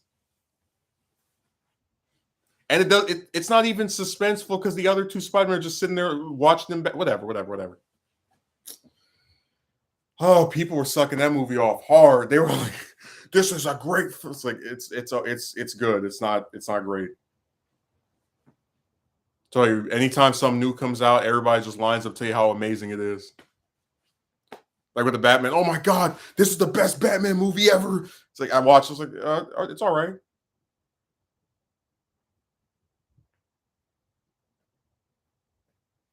It's got a pretty good villain.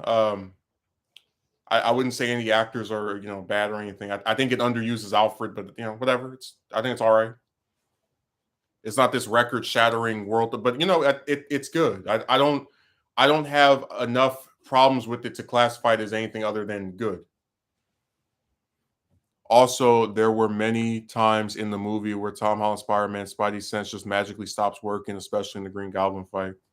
Well, we already talked about Holland's version of character is an idiot. Like, oh, this school didn't accept me. So instead of, asking and pleading with them under the new circumstances, I'm going to try and brainwash all of reality into forgetting that I'm a superhero.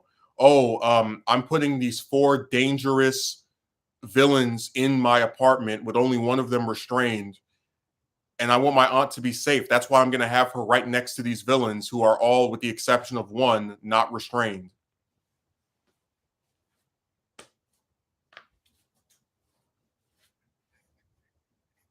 So I said, man, like, and you know what the director says every time you call him out? You like, hey, the MCU Spider-Man is an idiot. Oh, well, he's a teenager and he's young. It's like, I would think that any person who has because you've seen this before in stories, right? Where you can't come with me. Remember in TASM 2, a movie that's much worse than this. What does Peter tell Gwen? I don't want you to be here because this is dangerous, et cetera, et cetera. How hard is it to have that be the reason he doesn't want Aunt May to be at the apartment?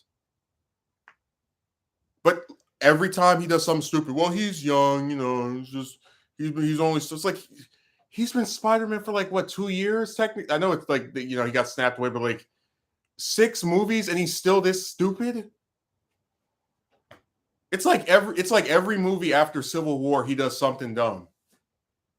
And it gets more and more absurd. Like, let's not forget in Far From Home, the drone attack on your own classmate. But, this is the character everybody's so in love with. Holland's version is the best version, whatever.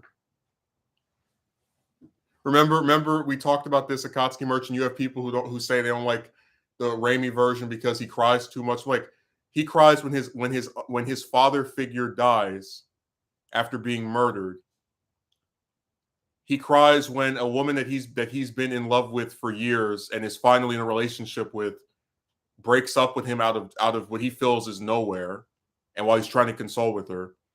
And he cries when his best friend, who sacrificed his life for him, dies. Like, that's why I said people, they don't, it's like they, everybody always says it's an opinion, but I don't understand that. It doesn't make any sense to me. Not a chance. Maguire all the way. Don't care about the memes or jokes made about him. Well, listen, the memes and jokes just prove that those were actually memorable films that people are going to talk about forever. What the hell has anyone said in the MCU, specifically in any of these 3 Spider-Man films in the MCU, that's memorable? I'll wait. I'm serious. I can't remember one line from Homecoming, one line from Far From Home,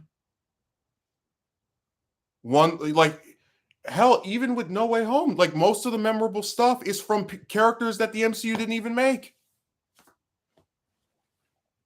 No, seriously, what out of those 3 movies, tell me lines you remember that you think are good, that people are gonna be like, oh, that's so iconic and recognizable, and man, that was funny.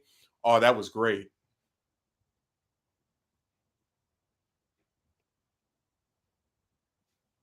I'll wait. They're just mad because the Raimi films actually had character and the director had a specific style and actually was trying to do something and not just sit there and set up 15 different damn movies. Like I said, I actually wrote a version of Spider-Man 4. I didn't write the whole script, but it was like 20 pages. Guess what? It doesn't try to set up other movies. It tries to tell a complete story about fighting Vulture. That's all it does. Just a complete story where the villain's humanized. You got some lines I think are, like specific, just that's not what this stuff is anymore. There's no heart to it. There's no actual desire to do something different. It's just a bunch of crap. Even Spider-Man as a teenager was fairly intelligent for his age and knew how to use his powers. Tom Holland Spider-Man just expects everything to be handed to him. Listen, if we're talking about Ditko Lee Spider-Man, the original 62 to 65 iteration of the character that's now like 30 some issues that kicked off the whole 60-year saga we've been on, that original version of Spider-Man never would have been stupid enough to have a bunch of villains who are not restrained right by his aunt. You never see anything. Like, you can go read every issue Stanley wrote of the Amazing Spider-Man. You'll never see that in there anywhere. That's a specific stupidity of this version of the character.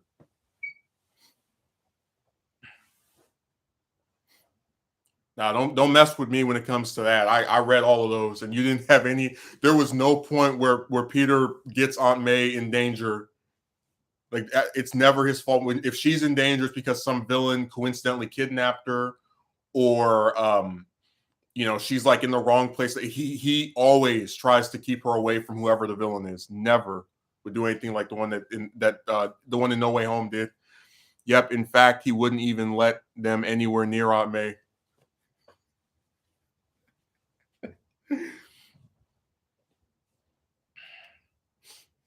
They're so lucky I didn't write No Way Home. If I had Green Goblin see the Raimi one, he'd be like, "Oh, it's the real one," like as like a slap in the face to their version of the character too. Like they're so lucky I didn't write that movie.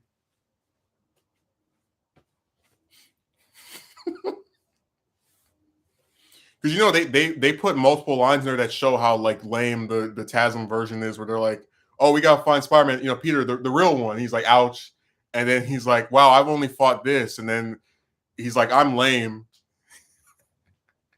and everybody was talking about this was such a redemption for his. It's like, what does he even do in that movie? Like, okay, he shows up, he helps with the cures, which there's nothing to say that Maguire and Holland couldn't have done that by themselves. And then he saves MJ from falling off the thing when Goblin hits the Holland version. But I mean, Doctor Strange could have made a portal to save her. Like, I don't know what was so great about his whatever. But how come she looks very young? And Holland's Aunt May is the best Aunt May, apparently. Yeah, sex joke Aunt May is the best one. But how come she looks very young and is somewhat attractive? Dude, listen, the people that say that this version's the best one, and I'm just going to put it to you like this, have probably never read a comic, have probably only become interested in this character because they think this actor, referring to Holland, is hot. Like, I don't even take them seriously, because it's just a bunch of stupid, goofy stuff that people write on Twitter to sound like they're actually saying something worth listening to. But look, I'm gonna get off here because I've been going for 2 hours. I'll be back on Monday. Thanks, Megumi, Akatsuki Merchant, Euro when he was here, and you can get your digital copy of Morbius this May 19th.